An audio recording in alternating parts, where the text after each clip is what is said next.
What's up, everybody? What's up, everybody? It's your main man, Juggernaut, multi-platinum production team, Arkatech Beatz. We are doing the music review live series. We were supposed to get on at 8 o'clock this evening, but we were running a little bit behind. I was on the road, so just kind of getting back into the studio. So, I said not jump on tonight, but I wanted to get on. It may be for a truncated period of time, but we're still going to get on. If it's your first time here, man, welcome to the Music Review Live Series. I'm your host, Juggernaut of multi-platinum production team Arkatech Beatz. Shout out to my partner, Mike Trauma D. If you're not familiar with us, we're the producers who are responsible for producing for your favorite rapper's favorite rapper. Big Pun, prodigy of Mobb Deep, rest in peace. Nas, Jadakiss, Raekwon the Chef, The Game, Freddie Gibbs, Max B, Why You Do That, Me Too, French Montana, Wiz Khalifa, Lloyd Banks, Killer Mike, Saha the Prince, and so many other artists. Shorty Low, Waka Flocka Flame, and the list goes on and on and on and on and on. So like I said, we are doing a live music review series. We are listening to beats, we're listening to songs, we're listening to pretty much all genres. And what are we looking to do to help folks out? Well, for the first thing, we are looking to see what's next. This is our way of trying to figure out who's out here, who got motion, who's working with what they're working with, because we're looking to do some strategic collabs for some things in the future. We're currently working on Max B, $1 Million Baby 4, coming soon. Coke Wave 3.5 is out now with production featuring us. Shout out to French Montana and Max B. What else we got in the pipeline? There's a bunch of stuff that we're working on, man. We got a movie with my man Sean Anthony Baker that we are the musical directors on. It's called The Strength of Love. You can pre-order that now on Amazon. Shout out to my man Jeff Bass. Alright, Bass Bro Productions. You know what I'm saying? So they got that film featuring my man Sean Anthony Baker and Mila, from 702, if y'all remember her. So,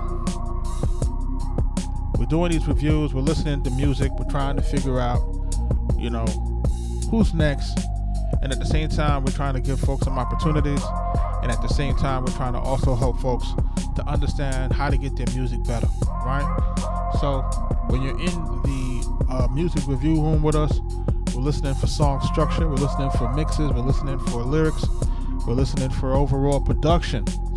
We're just listening for the things that can help to get your music better.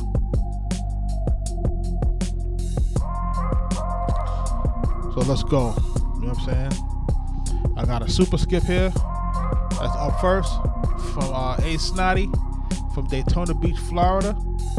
Said he's just starting to make beats. So I'm gonna take a listen to his joint in just a minute. He is the first in line. We have a total of 604 total submissions since we started this. And like I said, only because we're gonna be on for a short while. If you're trying to get listened to tonight, your best bet is to skip the line. That's really the best way to guarantee that you get listened to. Everything else, I don't know how long you'll be waiting in the line for do that. So make sure you do what you got to do in order to get listened to earlier and sooner. Shout out to my man Coach Jay in the building.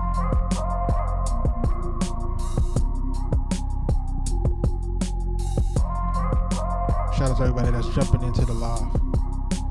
We're all streaming on all platforms, just so that you know.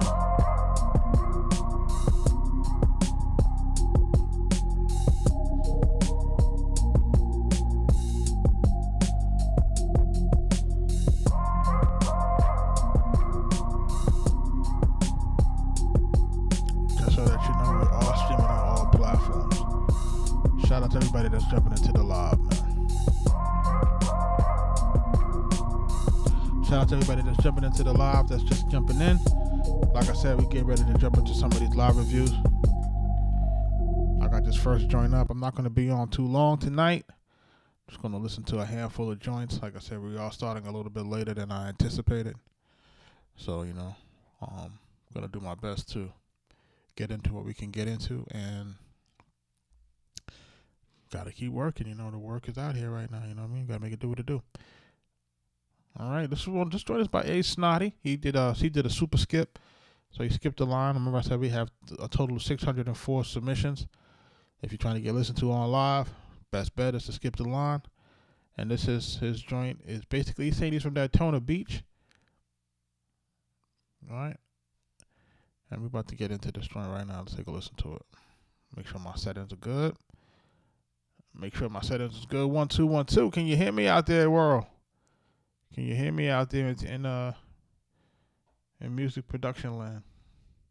In music review land, can you hear me? Yeah, let's go.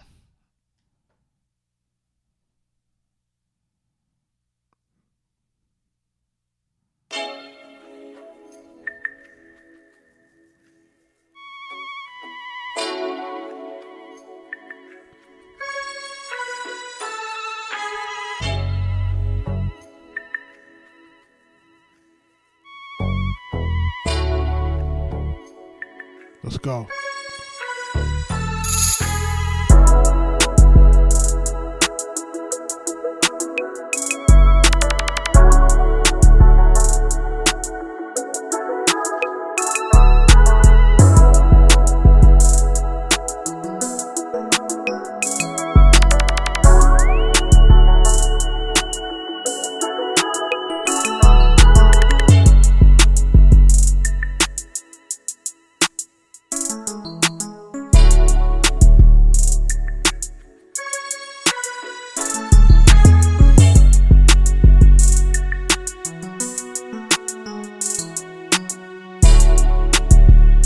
Yo, do you guys hear clicking?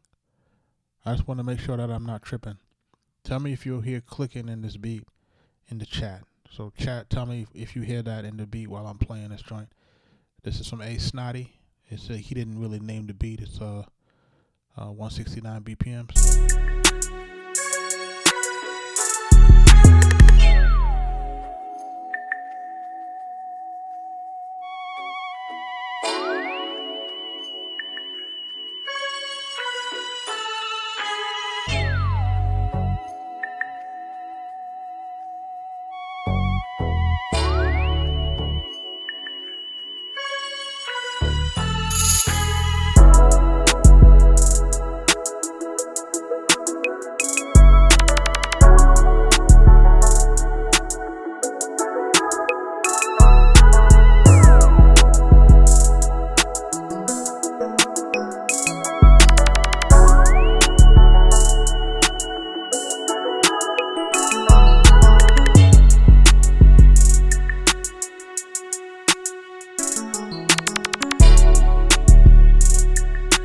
Mono, what up?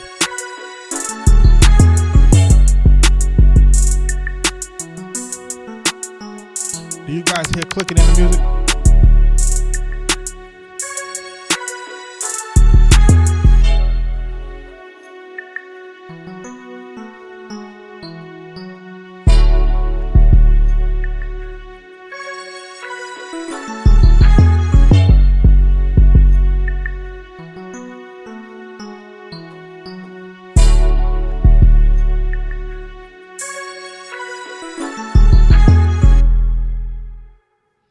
I want to make sure that I'm not hearing things. Hold on 1 second, yo.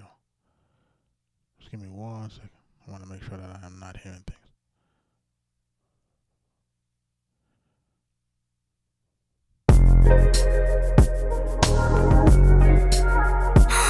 Okay. So it's not his song.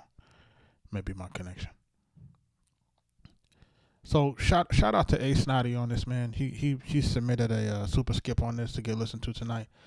So, from the first listen from this, man, and what I want to do is I want to play it back, and I want to just kind of give my feedback right while we're listening in real time. And we can point out the stuff in real time to what I'm hearing, and then I can kind of guide everybody through what I'm hearing at the same time. For my producers, if you're a producer, make sure you're joining into our school community. It's school.com/Future Producer Society. It's basically we're basically there. We're teaching everybody about the real music business so that you can be clear on what you need to know on the music business, but at the same time also helping folks to step up their music production, right? Because we're going to be showing techniques, things that we do to help to kind of get your music from one level to the next level, just to kind of get you where you got to go in terms of making sure you're hitting commercial viability. All right, so let's listen into this joint, right? First thing that we're listening for the song structure, right? He starts off with a good intro, right? It's 2 bars. All right, we're at 4. Now, if it's me, I would have told him the beat should have started already.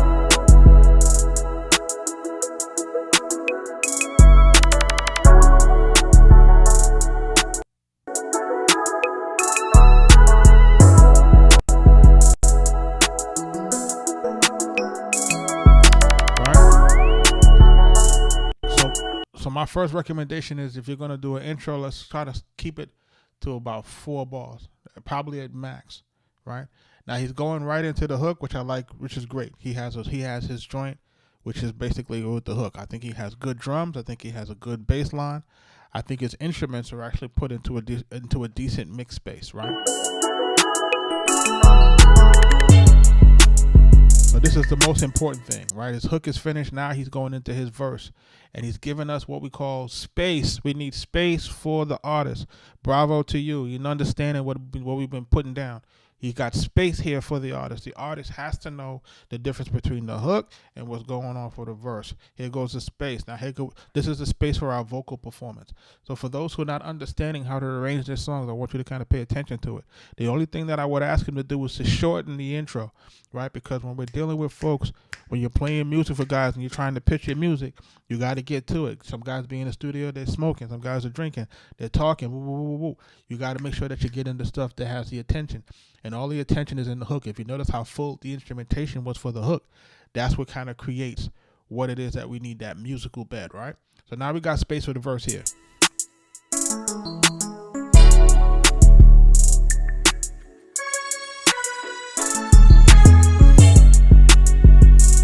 808's going crazy. All right, little small string line.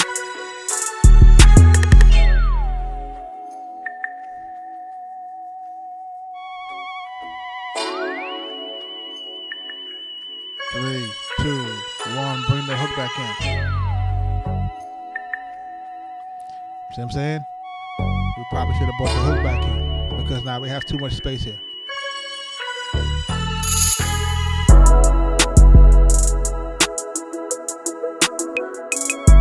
Probably would have brought the hook in slightly earlier, but it's not a killer. And this is, like I said, this is a good situation again, because it's a good situation because, again, what we have those transitionary portions in the song, right? So what my recommendation is always is, after the hook, you have that 8 bars. You probably want to do 4-bar transition the most. You know what I'm saying? If we go too long, you're going to lose them. Probably 4 bars the most for transition, because, you know, some guys are still doing 16s. I wouldn't do them. I would say probably cap off at about 12. And then we go right back into the hook, which he's doing right here, right? And then we just got to repeat it.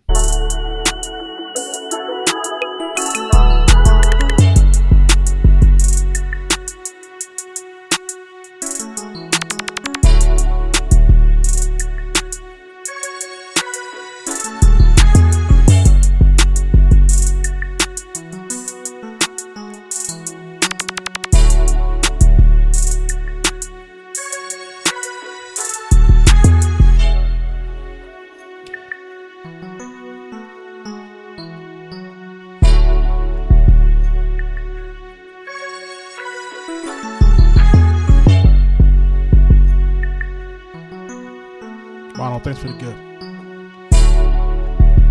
See where we are here now? And then he ends it off, which is okay. I probably would have ended it off with one more hook, because this is still short. This is at 2:43. So if we would have cut off maybe that 4 bars in the beginning and added the 8 bars at the end for the hook, this beat would have been slightly under 3 minutes, right? But at least what it gives us is it gives us a situation where the song doesn't have to be, you don't have to fly in the hook at the end for the artist. What we're trying to avoid is the artist having to tell the engineer, yo, I need the hook again to come in at the end. We're trying to get away from all of that, because the more that your artist has to do in the studio, the less chance of your song getting recorded. That's what we're trying to make sure that we're trying to avoid. Us as producers, when you guys are submitting beats, us as producers, we have to think about the situation that if we're looking to get the song placed, we're getting the song pitched, we have to create a music bed that's almost flawless to the point where it can get recorded, because you have to realize that you may not get a chance to mix it. You may not get a chance to send the stems. You may not get a chance to restructure it or rearrange it or do any of those things, right? So we have to try to send something that's as complete or close to completion as possible, because you really may not have a chance to do anything with that record again. And I'll give you the case in point with that. All you guys are familiar with Max B. Max B is the hottest guy right now in New York. Max B just got out of prison. Our biggest record with Max B is Why You Do That. That record is a 2-track. That record never got mixed. That record never got sequenced. That record, none of that. You know what I'm saying? Like, that record is a 2-track. You understand? Like, we literally just gave Max B the stems on that maybe a month ago, right? So you're talking about a song from 2007 with millions and millions and millions of streams, right? That's basically an underground classic that never got mixed. It's straight off of a CD. You understand? Like, it's just only his vocals got mixed, but the music never got mixed, right? So this is why I'm telling y'all it's the importance of making sure that your music is doing what it got to do, because once they get it, you don't know what's going to happen. Right, so imagine if we had put it out. Imagine if he put it out now and it was a trash mix, or whatever else it would. It wouldn't have done what it did. You know what I'm saying? So make sure you put yourself in the position to always win, man. So this record right here, I think this record that he submitted, A Snotty, shout out to you for submitting it. Kaz, I see you. Mark, I see you. Coach J, I see you. Right. Thank you for submitting this, right? And I think what you did here is a great situation.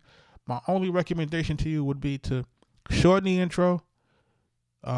Make sure that the verses don't really exceed more than 12 bars total, right?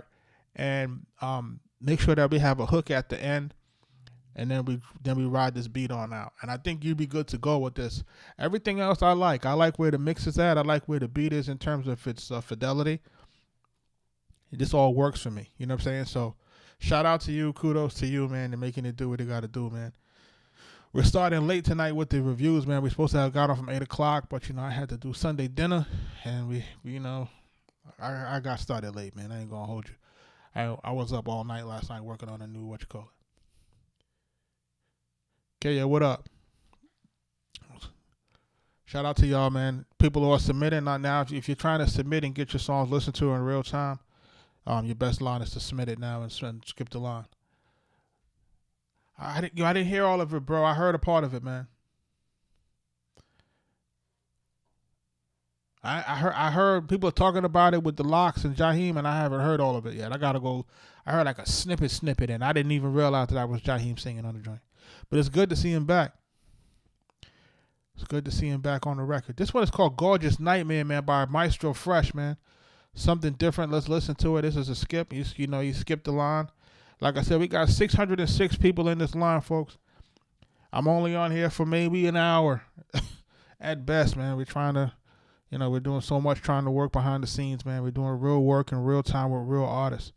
You know what I'm saying? So, you got to beg if you got to forgive me. And I'm also trying to build a community of producers. You know what I'm saying? So make sure y'all are jumping into our school community, school.com/Future Producer Society. Make sure y'all are jumping into that. You know what I'm saying? Internal service error. What is that? I don't know what that is. If it's a banger, man, you can't be 264. You may never move in the line. People skip the line all the time. You may stay there for weeks. You know what I'm saying? Before we ever even get to it. This is Gorgeous Nightmare by Maestro Fresh, man. Let's go.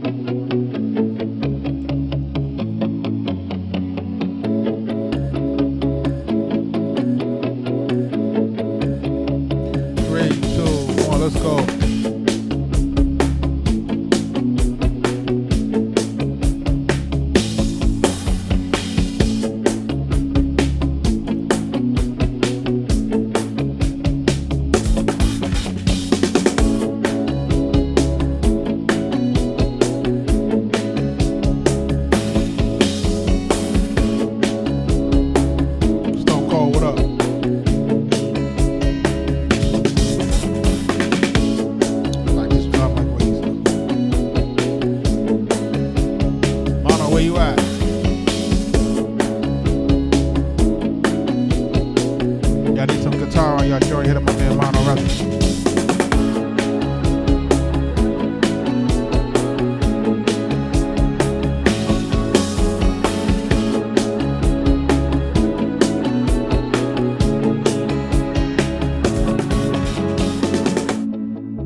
I would have liked this hook to have started the record off, man.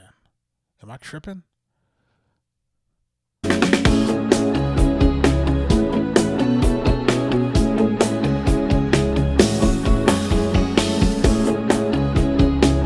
Dypo, what up?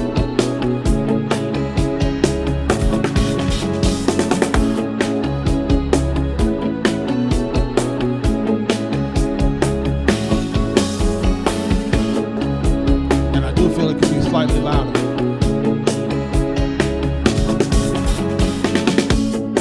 Our drum fill is killer.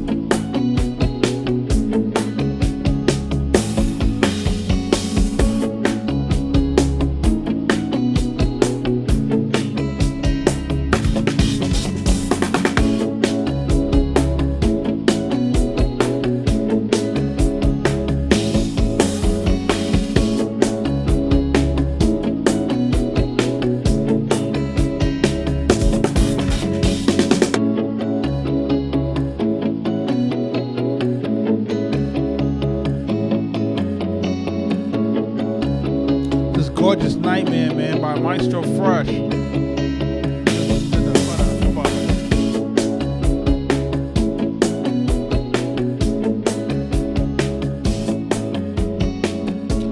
So let me ask you guys, man. You guys are producers in the building, right? If you guys had to build this type of track using just samples from Splice, could you do it?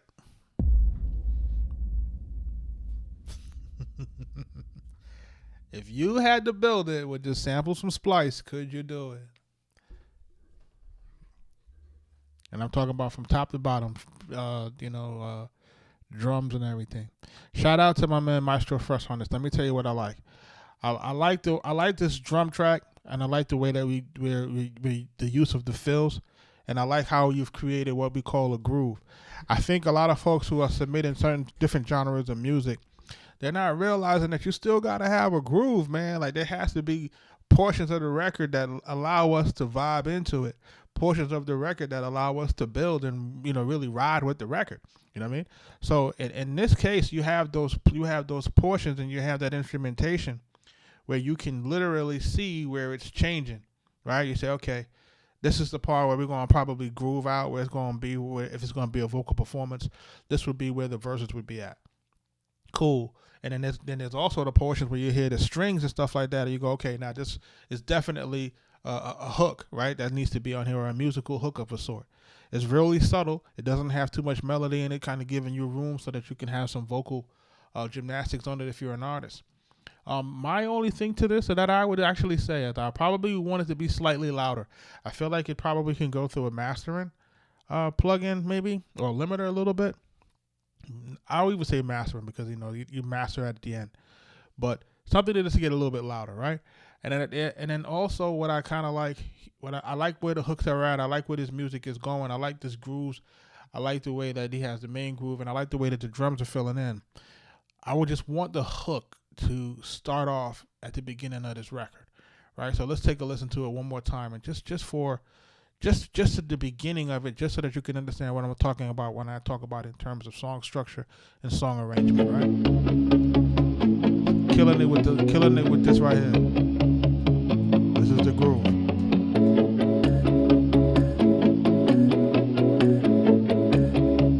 3, 2, 1, let's go.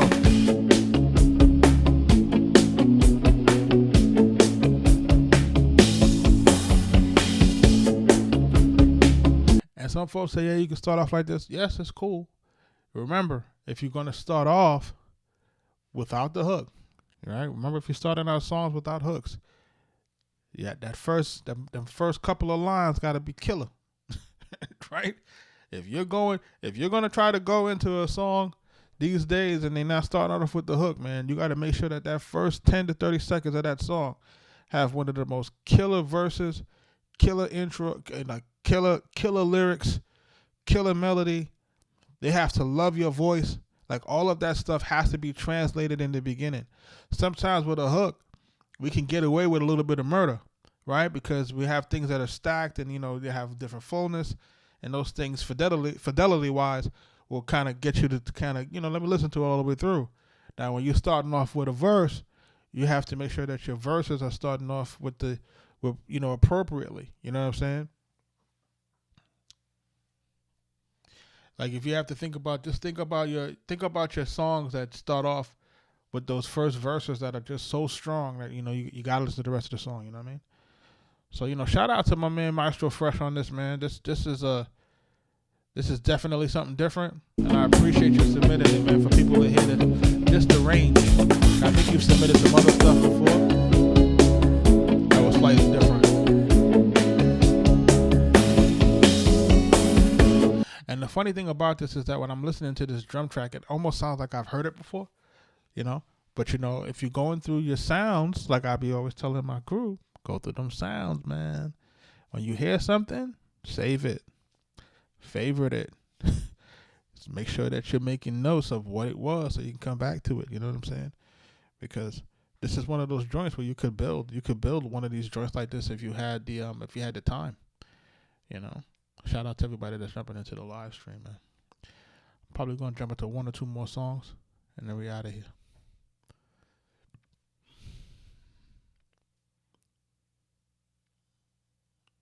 Did I listen to this?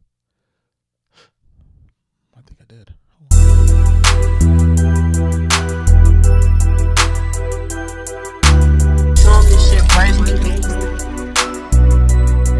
Ballin' by Vax.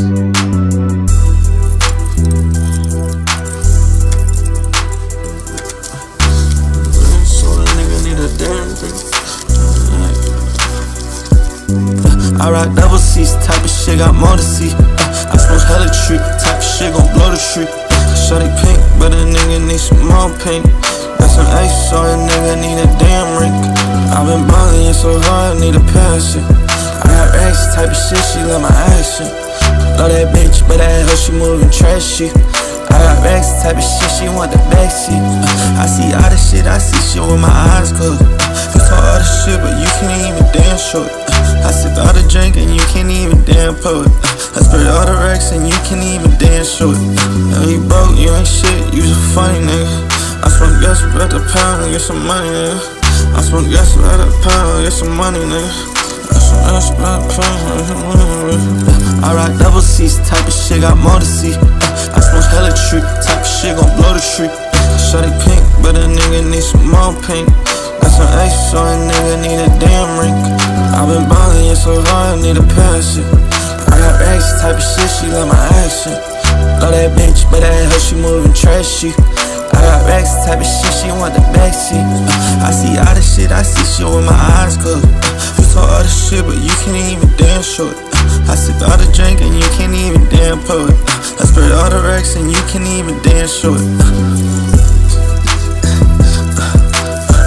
I might fuck up all this cash, get this money, nigga. We might serve up on your block, that's for any nigga. We might serve up on your block, that's for any.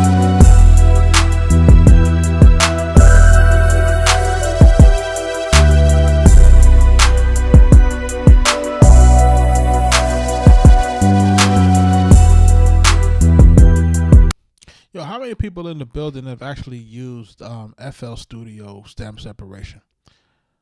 Just so that y'all can, just so that I'm clear. If you've ever used FL Studio stem separation, their stem separation would have basically taken this beat and would have broken it down to like all of just the beat. It would have been the drums, the bass, and maybe the high chords and strings. Like all of those things could have been separated. And if we're using any technology from today, like we could have stripped this beat down so that we could have had some room on it for him to breathe on it, like because he's like the string going all the way throughout the beat. It just makes it like almost impossible for him to really come shine through on this track. You know what I mean? Like in the absence of stems, we have to try to find a way to break down the beat to give us some more room to breathe on here, because he's already inaudible, people, right? Like he's inaudible. You guys don't understand how I feel about these inaudible mumble raps. This is inaudible, you know what I'm saying? And to me, I feel like he has a good voice sound and texture and a decent cadence that's kind of, you know, it's what I call the popular cadence, right? It's the popular cadence and sound of today's well, not even today's, but maybe, you know, a few days back rap, right? Where you kind of got these guys that kind of have all the same kind of tone and kind of sound sort of the same type of way. And I'm not really against it. I just want it to be audible. I need to hear your lyrics. I can't hear the lyrics. Like, we can't hear the lyrics. There's no way for us to latch on to what you're saying because we don't understand what the fuck you're saying. You know what I'm saying? Like, and I just got to keep it 100. Like, we can't understand this shit. So, like, when you can't understand it, it's like you creating a situation for us that makes it hard for us to listen to it, right? And you can forget the replay value because where's the hook at for us to have that, you know? So, it's like, I don't know if I'm doing something like it. There's something I could do for something. I don't understand what that is, bro. Do I need to smoke? Somebody tell me. I don't know, man. You guys... I don't know. You guys gotta help me out with this shit. This shit is crazy, though. Like, you know what I mean? Like, listen, I'm with it, but I'm not with it, man. Like, you know what I'm saying? I'm a pretty progressive dude, man. I'm a guy that likes to, you know, hear new things and hear guys push the envelope, man. But come on, man. Like, we got to do a little bit better, man. So it is what it is. Shout out to everybody jumping into the live, man. Yo, it's crazy, son. Shout out to everybody jumping into the live, man. What a life.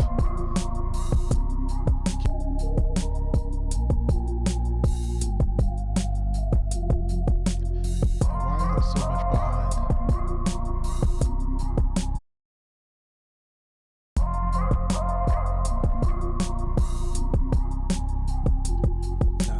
Nah, man, I ain't trying to smoke, man. Smoke either, man. You might catch me with a cigar on vacation. That's about it. That's about as far as I'm doing.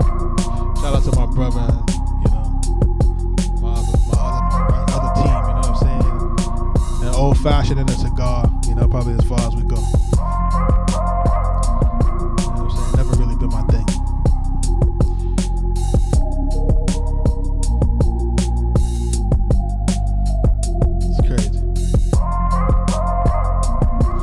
Listen, man, I'm about to jump off this, man, in just a second.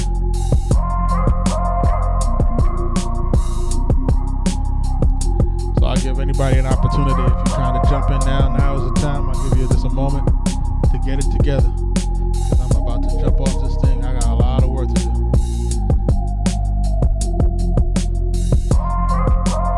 For my folks on the Future Producer joint, we got a live. We got the end of the month live for our premium members. We're gonna be jumping into that this week, and we're gonna be dropping a few more things this week.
I'm about to jump off.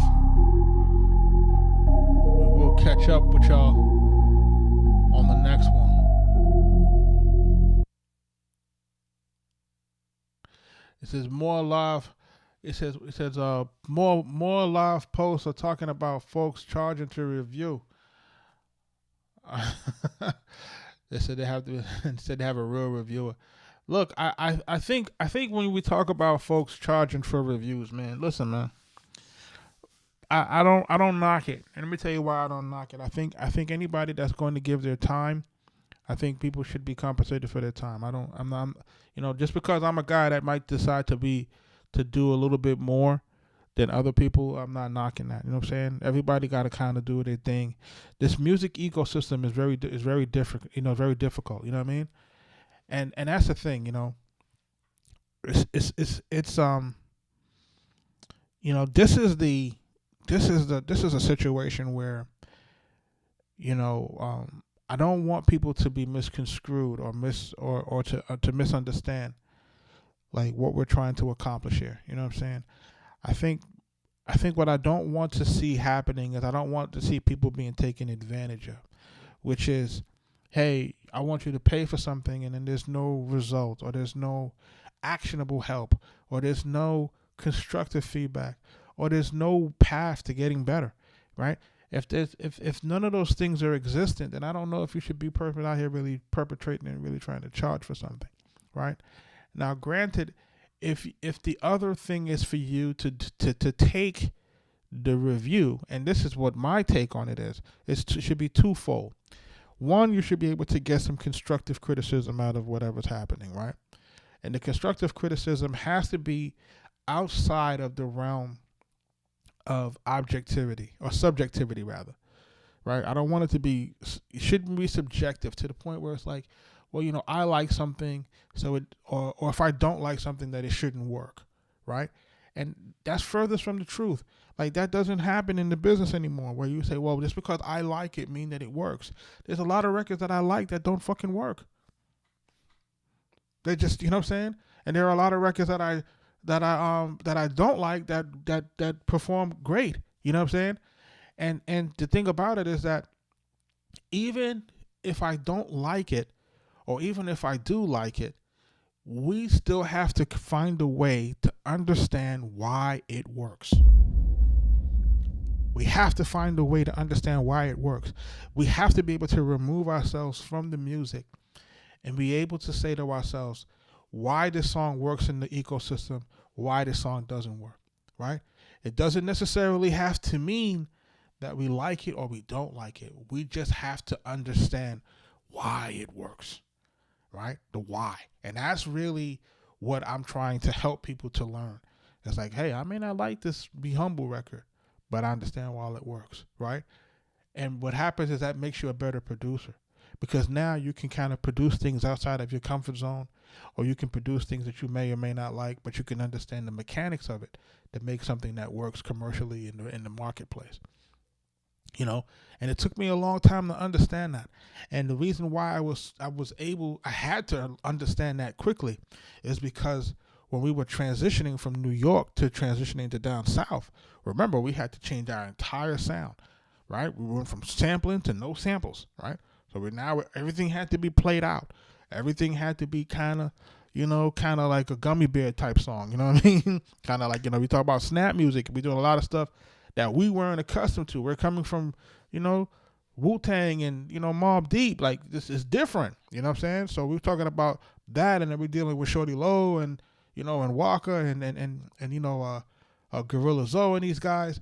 So, like, when you're trying to understand what it is that you're trying to do, you're trying to make sure that you're understanding what you're trying to do with these records.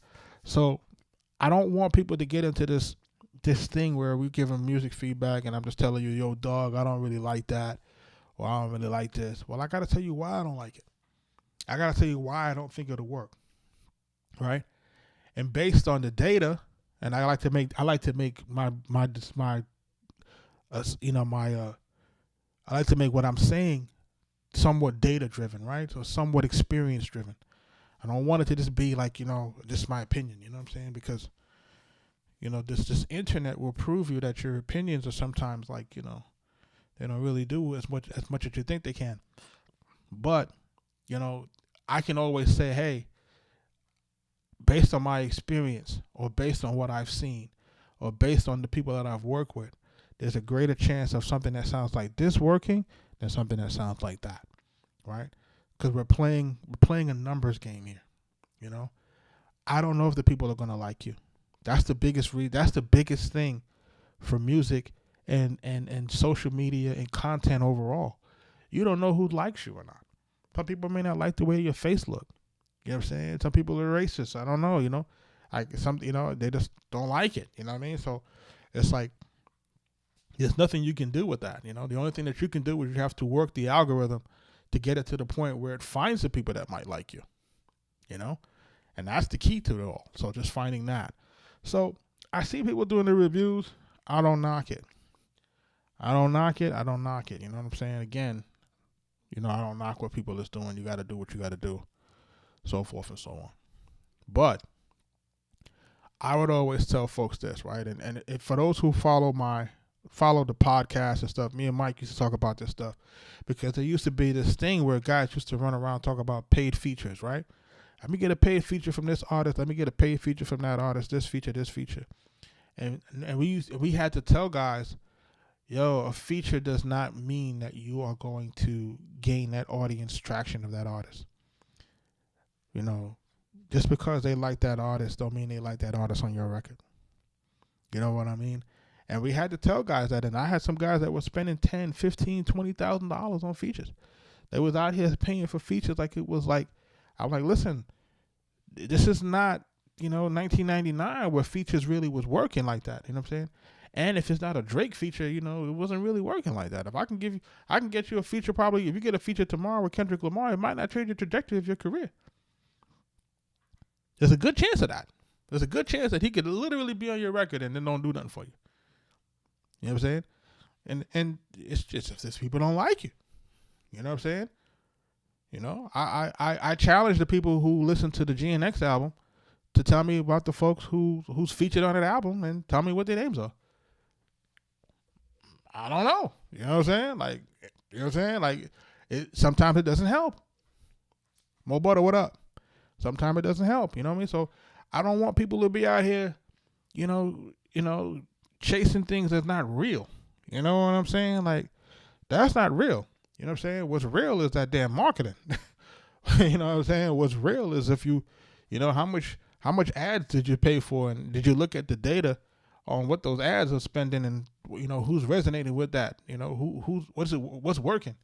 Like, that's what's real. All that other shit, you don't even know if it's real. And I've been said it for a long time, and I've been telling guys this for maybe 2, 3, 4 years. I've been saying this, maybe 5 years. I've been saying it. I said, listen, the AI and the fake profiles and all that stuff that you guys are just now catching up to and just seeing with the fake profiles and all of that, I believe that Facebook had that technology 10 years ago. And I believe that all those people who was running ads and all that stuff, all that stuff, they were being run to fake profiles for over a decade. I've been saying that. Because you have to be in those spaces. If you're in like the spaces, like the social media and marketing spaces, if you're in the black hat spaces, I don't really, I don't talk about that too much, but you have to understand what's going on. These guys have been fabricating the music business and fabricating stuff online now for over a decade. For people who are just catching on, it's been happening for over a decade. You just have to be a person that's on the internet to understand that. You know what I'm saying? If you're on the internet like how you're supposed to be on the internet, you would understand that this stuff has been fabricated for a long time. A lot of stuff you see right now, you guys are just seeing it now. But this shit has been fabricated for a long, long time, man. Long time. People are just now catching on the fake stream, and guys are just getting prosecuted for streaming fraud. Streaming fraud been going on for almost 15 years. Like, I'm trying to tell folks, man. People have been streaming fraud in YouTube and all of this stuff for 15 years. This is not new. You know what I mean? So we're saying it. What we're saying. All reviews are not real reviews. Some people that are reviewing some songs online, they don't really have the credentials to even do so, to be quite frank. You know what I'm saying? Folks ain't never worked with nobody. And what Ray Daniels was trying, like how Ray Daniels was on Boom Man's neck. Because he's like, yo, you ain't never get a check from the music industry.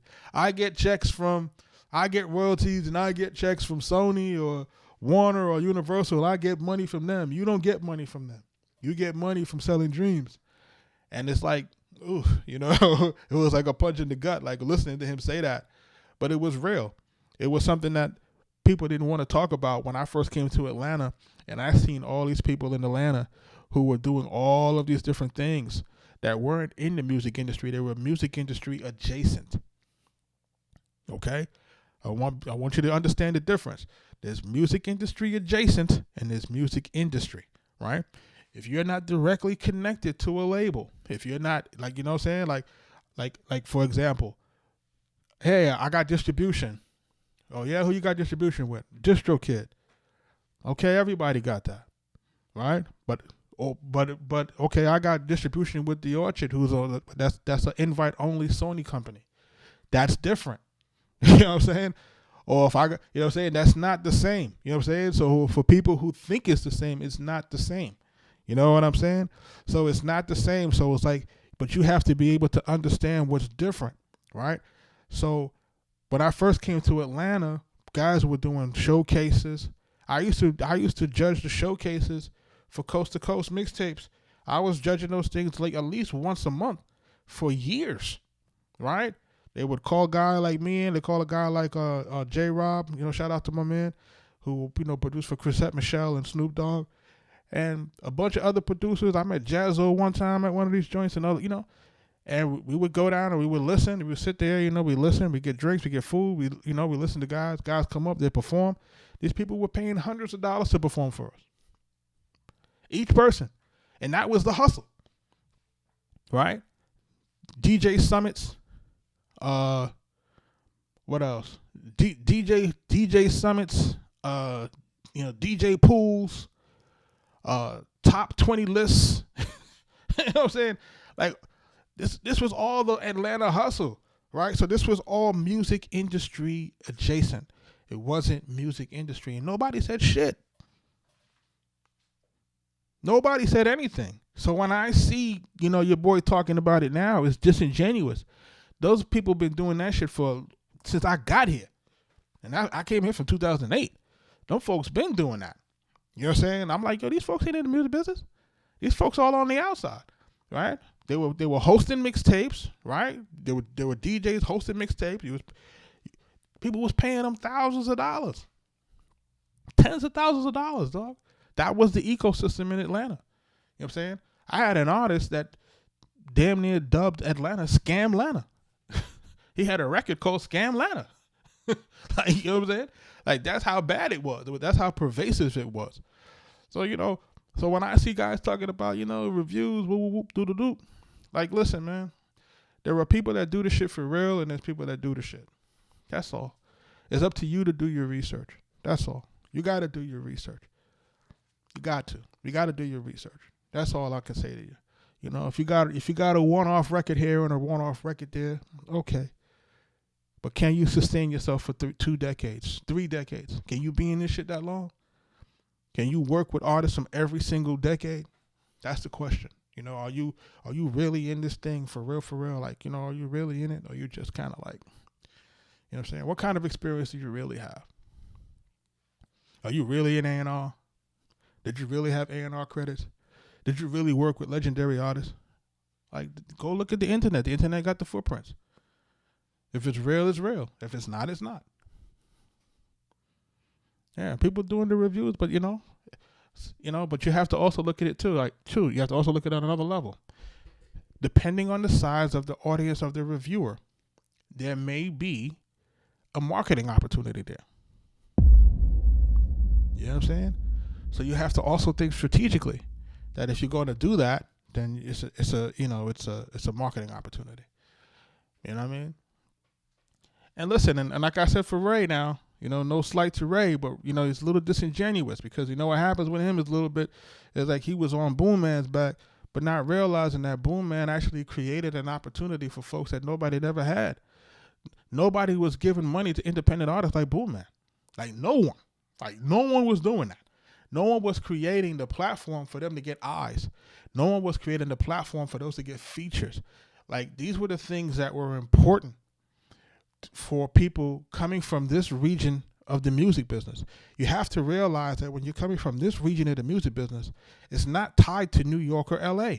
It's the same thing for the movie shit, right? And I can tell you about the movie and TV shit. It's the same thing. What's happening in Atlanta has no bearing what happens on the New York and LA, right? New York and LA are the places where the deals are made, where the money is made, right? Anything outside of New York and LA, you have to survive on your own ecosystem, right? So you can't be mad at a Boom Man that creates an ecosystem for artists to get discovered if they don't have access to the New York and the LA situations. And the New York and the LA situations are heavily, heavily, heavily segregated, gate kept, and damn near racist. You know what I'm saying? Because I don't even want to talk about the segregation that happens even on an acting front, right? Because you got a whole bunch of actors in Atlanta who can't eat in California and can't eat in New York. You know what I'm saying? So people talk about it, but people are not really being real. Like the real shit is what's happening in California is California. That's LA. That's its own monster. They don't respect the cats here in Atlanta. They don't got no respect for these people out here in Atlanta. They don't even pay them the same. They don't pay them the same. How about that? They don't pay them the same. If you from out here from this talent, you treat it like chitlin talent. Real talk. Just telling you what it is. So you can't be mad at somebody who creates an infrastructure in Atlanta for people here in the city to thrive. That's what Boom Man created. You may not like it, but that's what he created. You may not like that he charged for everything, but what you have to realize is that if you don't charge for everything in this game, or if you don't charge at all, people do not fucking respect your fucking time. I had to learn that the hard way. People don't respect your fucking time. Like, they don't respect that they don't respect who you are. They don't respect what you've done, right? Right? So that's the situation that you're dealing with when you don't put a price or some sort of price to what it is that you do. You know what I'm saying? If you don't put a price to it, people will assume that you are just worth nothing. And they will treat you like it's nothing. You know what I'm saying? Like your time is nothing. It's not worth it. Blah, blah, blah, blah, blah. You have to find a way to make sure that people understand that your time really does mean something. Your time is really valuable. Folks don't really understand that. You know what I'm saying? If I go to an artist and I say, hey, I got limited licenses on my website, you can get it for maybe 1/10 of our regular fee. Folks would still say that I shouldn't charge at all. when I've already been proven to have gotten 10 times what I'm giving the opportunity for you to get? It's still not enough. You know what I'm saying? Like, folks still, it doesn't penetrate. It doesn't compute. You know what I'm saying? That it's not enough. Like, imagine that. You know what I'm saying? Just imagine that. Just imagine that. Imagine I could say to somebody and I could say, hey, if I told you that you could work with a producer who worked with Jadakiss, Nas, Prodigy, Freddie Gibbs, Killer Mike, Raekwon, what would you pay for that? Crickets. So then you're not trying to move forward. You're not trying to move forward. There's a reason why there's a reason why there's guys on certain platforms, and there's a reason why there's guys that's on a different platform. They're not the same. The producers are not the same. You guys think the producers are the same because people think a beat is a beat is a beat. The shit is not the same. People think it's the same, but it's not the same. You know what I'm saying? Because once we give you that beat, right? Say me and Mike do a record with you. What's going to happen next? Mike's going to be like, yo, let me see. Damn, I like this.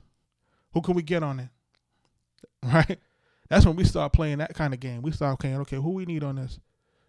You know what I'm saying? All right, we need this person on this. We're going to make this one happen. You know what I'm saying? How you think we got the 2 Chainz shit? Mike made that happen. Wait till I hear that shit. That shit crazy. You know what I'm saying? We had a record that was like 80%, and then we said, you know what? Max is going to sound good if we get Chainz on this shit. And it's phenomenal. Y'all hear it? You're going to go crazy. You know what I'm saying? It's like, damn, this shit's crazy. So it's like, you know, at the end of the day, people got to understand what it is. You know what I'm saying? What y'all want me to do? You want me to wear my jewels on this camera? I could do it. What you want me to do? You want me? Okay, let me take the camera and walk around my house and say, "Hey," you know what I'm saying? Like, this is what people want. Like, you know, it's the bullshit. It's the smoke in the mirrors. You know what I mean? And we're not trying to do that here. You know, we're just trying to get people to get better. I want people to get better. I want people to succeed. I want people to be able to experience just a little bit of this shit. You know what I'm saying? You know, a lot of times me and you guys see me sometimes bring on my bro, you know, Sean Anthony Baker. Shout out to Ace Honors Award winner, Best Supporting Actor, Sean Anthony Baker. You know what I'm saying? Like, my man is winning the awards. You know what I'm saying? My man got a viral short right now, a viral short film. Go check that out, Open Door. Dre got like 20 million collective views across all platforms. Like, people don't understand. Like, you know, this type of stuff is kind of like, it's like hitting the lotto. You know what I'm saying? But wait a second, it keeps happening. It's because he's just good. You know what I'm saying? So now it's no longer luck. Now you're realizing that this is now preparation and talent paying off. And we're trying to get people to understand that me and this guy come from a place where we had nothing, zero, zilch, no connections, no studio, no equipment, nothing. I wasn't even making beats when I met the motherfucker. I wasn't even making beats when I met homie, dog. Like, you know what I'm saying? But it was because I could not get people's production that we started to dive deep into it. And then when I built out the studio, like, I had to build out the studio. You know what I'm saying? This is what I'm talking about. Like, you know, it's just hard work. You know what I mean? And you gotta respect people's time. So, you know, shout out to Ray Daniels and those guys. I respect them, you know what I'm saying, for what it is. But sometimes, you know, too, Richie, May 8th, yep, Strength of Love. Shout out to my man Baz Brothers. We're the music directors on that. Shout out to Baker on that. But you know, but also Richie too, man. People are getting paid to talk now. You feel me? So you got to take what these folks are saying as a grain of salt. You know what I'm saying? It's like a lot of this stuff is just talk. People are now have become professional content rage baiters. You know what I'm saying? They say the most outlandish shit for a clip. You know what I mean? So they don't really believe what they're saying. You know what I'm saying? Like, people just be saying it just to get the viral moment. You know what I'm saying?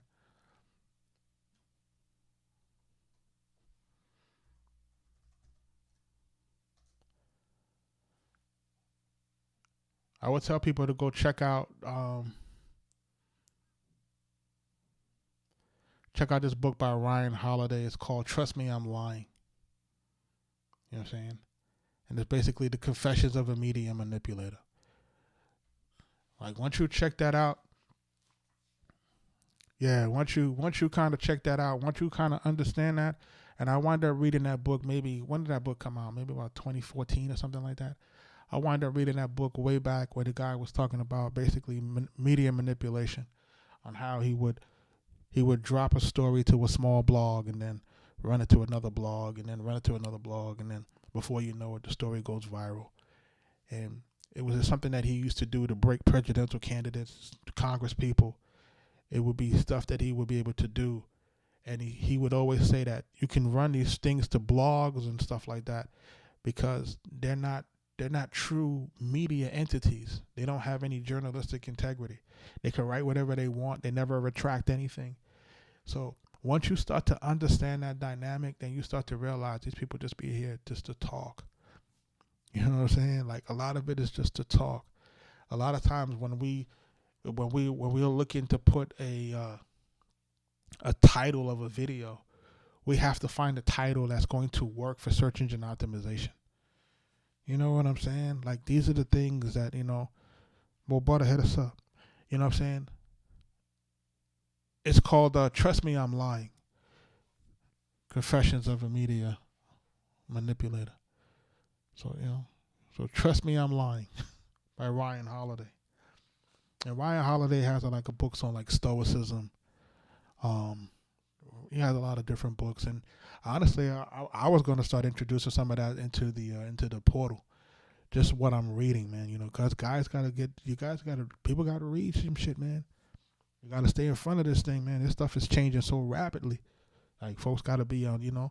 It's not just about the music. It's about being able to manage the business. It's about being able to manage the psychology of customers, the psychology of dealing with clients.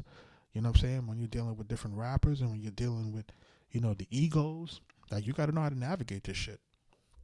Ain't nobody talking about it.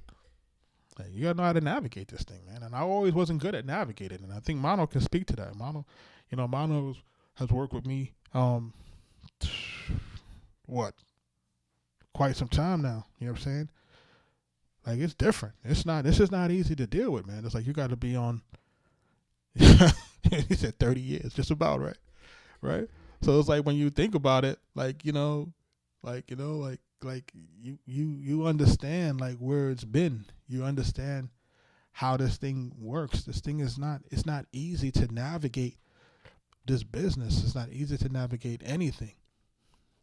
Like it's not easy. You know what I'm saying? People don't teach you that. People don't teach you the interpersonal skills, and they just think it's just you gotta learn this shit. This shit is not easy, man. Like, nobody's teaching you. Nobody's telling you, hey, man, shut up. You go in the studio, be quiet, man. You're talking too much. You know what I'm saying? Ain't nobody saying nothing to you. Like, nobody ain't telling you, you know what I mean? So, it's something for you to just understand. Like, once you kind of understand that, like, you understand this propaganda, and then when you start to realize, like, it's being used against you day in and day out, it's like, damn, like, you know what I mean? So when I see these guys online and I see these viral clips and I see, Ray going crazy, it's for cameras, you know what I'm saying? Or I see Anton Daniels and Corey Holcomb going crazy, it's for the camera. You know what I'm saying? I see Stephen A. Smith going crazy, it's for the camera. Charlamagne the God, it's for the camera. A lot of these guys are too smart to have the positions that they have. You got to think about it. These guys are too smart, they work too hard, and they too rich to be taking the positions that they take on most topics. And I don't like that because it leads people astray. To be honest, just be honest. But you can't be honest because being honest on being honest here isn't profitable. You see how I said that? Being honest online isn't profitable.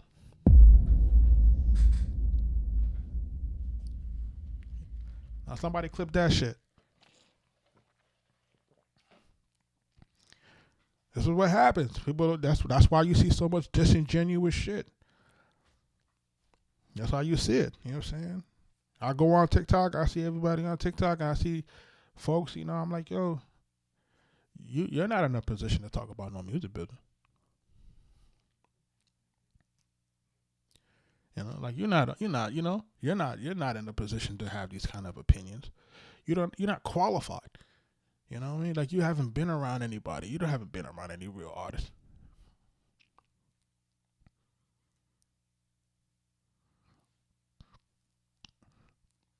It's negativity, man.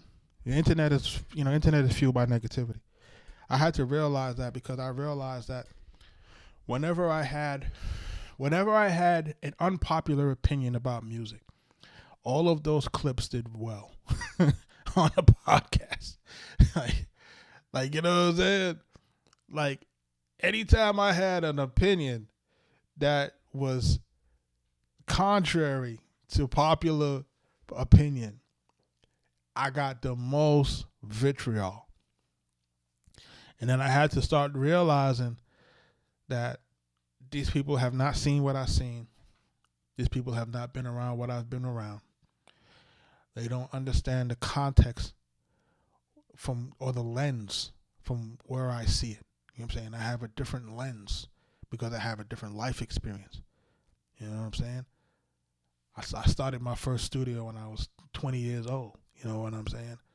I was already having groups and groups of people that I was leading as a 20-year-old. You know what I'm saying?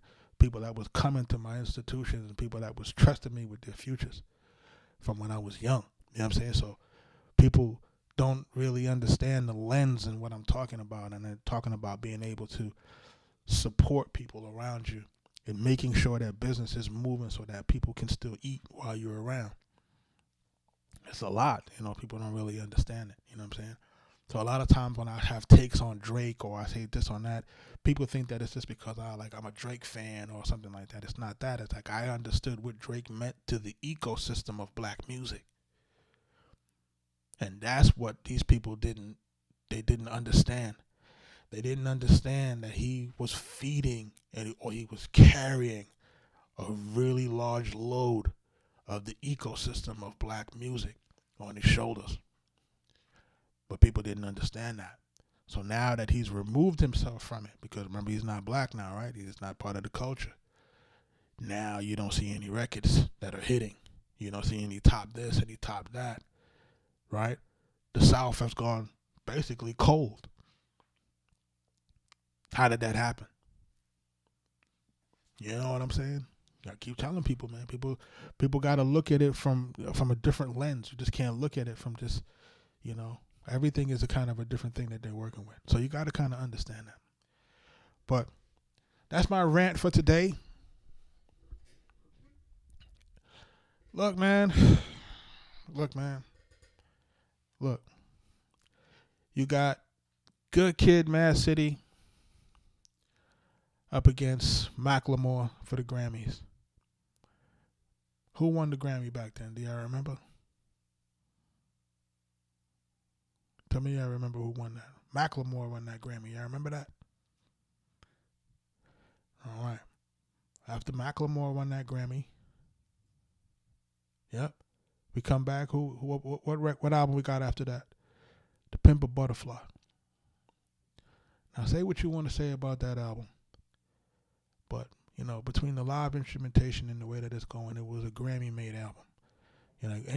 Anytime you have an album that's kind of, a hip-hop album that's driven largely by live music, that's a position for a Grammy. Because that's the only thing that the Academy really, likes to respect. They like to respect things that have more instrumentation, more musicianship. Right? You just gotta understand. You don't even listen to it. You know what I'm saying? You don't even listen to Pimp a Butterfly. You see what I'm saying? That's the point that I'm trying to make. Like, y'all don't even listen to that shit. Like, y'all don't even listen to that shit. Like, that's what I'm saying. That's what I'm saying. Like, once you start to, you got to be able to understand and look and see shit for what it is. See when shit is being contrived, when things are being orchestrated, when strings are being pulled. You know, when people are magically giving GQ interviews all of a sudden, and they normally don't give any interviews at all. Like, now you're doing it. It's damage control, because you know Drake and Nicki's coming, and y'all better pray that they don't collaborate. You better pray that him, Nicki, and Wayne don't put together the three-headed monster. Like, you better make sure, y'all better pray that they stay separate from each other. Y'all better pray for that. You know what I'm saying? Because they're going to shut the music shit down once they come back out. I don't know what y'all going to do. It's going to be a long 10 more years before you get rid of homie. That's what Cass was trying to do. Cass was trying to see if they can shift it away from homie. But when you think about it, homie music is just too good. You know, no cap. It's just too good. You know what I mean? I don't believe that he has any real classic albums per se. Not by my standard, at least. But his music is better than everybody else's. Can't front on that. That's for sure. But I'm about to get up out of here for y'all. Catch y'all on the next one.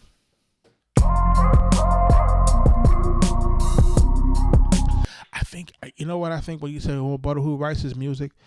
I think this is something that when I think about it, right, and when I thought about it, and I had to think about this, and I thought about this from a very from a different standard. It's like this, right?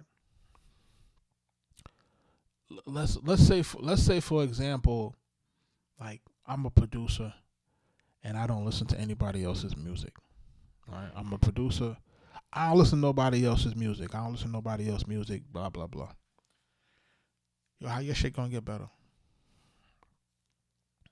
How you gonna get better if you don't, like, if you're an athlete and you don't play against other top tier athletes? How do you know you're getting better? You don't get better. There's no way for you to get better. So when I look at the writing process, and when I see that people are mad at a guy who has a writing team, and then the concept of a writing team seems very foreign to people. But if you ever worked in corporate, and I'm sure all of us have worked in corporate at one time or another, right? What's the best thing for us to do when we're in corporate and we're trying to get new ideas and new things to happen? We collaborate. We find projects. We put people on projects. People work together, and they put out the best ideas, and they pull from the best ideas, right? That's that teamwork. So if someone was to tell me that the way for an artist, right, cross-functional collaboration, tell them again, my brother. So when you have a cross-functional collaboration or cross-departmental for collaboration, if you've ever worked in corporate, you understand what it is. It's not fair for upcoming artists, because upcoming artists have to find a way to create their own network of that. You understand? You have social media. So you have social media and you have the internet. So while you may say it's not fair, it's not impossible, right? It's not impossible for you to find writers' teams. It's not impossible for you to collaborate with people across platforms. It's not impossible. You have to be able to open up yourself to that and make sure that you're open to those type of collaborations. But I say that to say this. What if, right? What if my favorite artist, what if my MOPs, or what if my LL Cool J's, or what if my KRS-Ones, or what if all those people that we say are no longer quote unquote musically relevant had access to top tier writing teams? How much more of an injection in their careers, how much longer could their music careers have lasted versus trying to do everything yourself? Because for those who are creatives, you know that there's not an infinite well of creativity. It's not infinite. It's not infinite. You have to find things that inspire you. You have to find things that move you. And this is why they tell folks who are creatives, go live life, go out here, go experience something. Because you have to find experience to draw from, right? And there's nothing like drawing from experiences of being around other people. And that's another reason why I said let's co-create the community. Because now iron sharpens iron. Oh shit, you heard what Richie just did? Oh shit, you heard what Casper's put on there? Oh, Mono just did this guitar shit. You heard this shit? Yo, listen to what this joint Riz just did the other day. Listen to this. We're not stealing, but we're inspired. You know what I'm saying? Like this is the ecosystem in which we're building. And then we're building that ecosystem, and then at the same time, folks are learning the business. Folks are learning how to eat. Folks are learning music marketing. Folks are learning social media marketing. Folks are learning business management. Folks are learning interpersonal skills, communication, networking. This is the shit that moved the mountain. Everything else is all noise. Everything else is noise. This is the way that we gotta. This is the way. But if you try to tell people that, they're like, And you have to realize that AI is coming, right? So now you got AI coming. You got a bunch of people now who are going to basically cling on to, AI personalities or AI this and AI that, and they're not going to have real interpersonal interaction. That's the issue. So now you're going to have less people collaborating because they got AI and so forth and so on. How are you going to compete? You know what I'm saying? Like, you have to put yourself in a situation to win. So when I see people talk about Drake and he got writers, that's the reason why the career lasted as long as it lasted. That's why he can continue to make the hits as long as he made them. And who started to implement and adopt that process? Kanye West.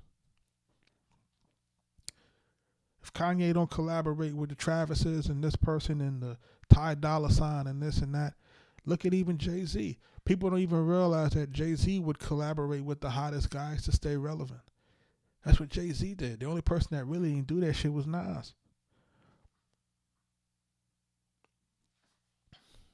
You know what I'm saying? Like, you got to look at the people who truly out here. They steal the thunder, right? If DMX is wearing jerseys, who's wearing jerseys? If Big is wearing Versace, who's wearing Versace? Come on, man. You got to pick up what they're putting down, man.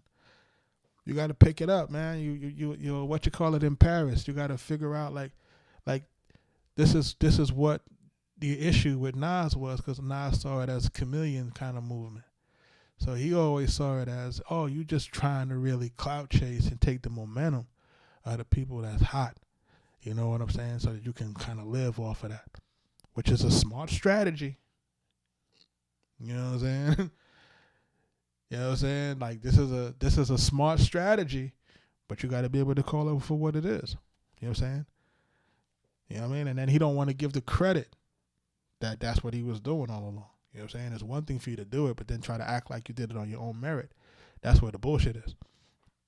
You know what I'm saying?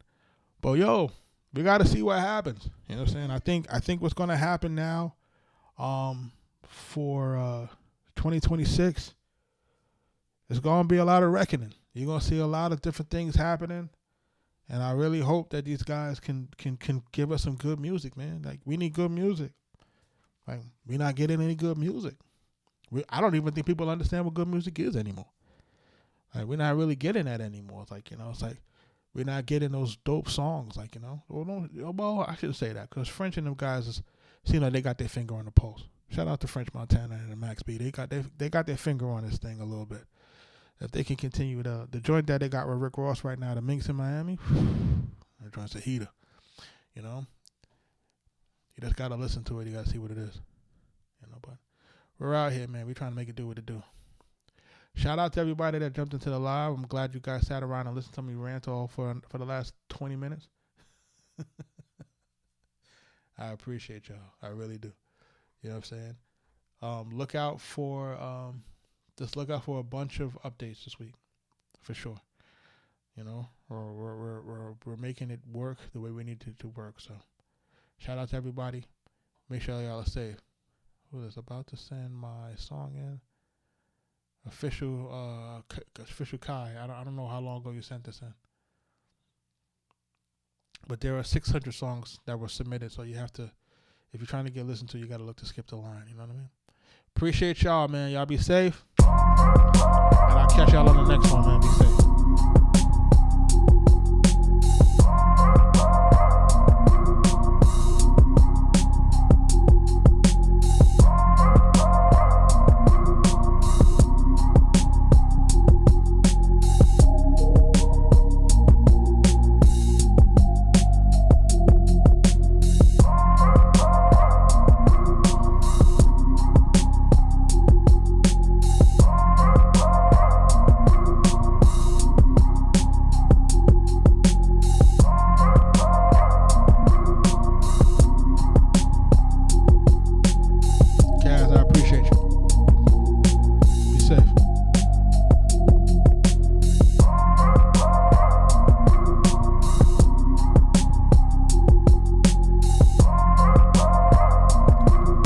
all. I appreciate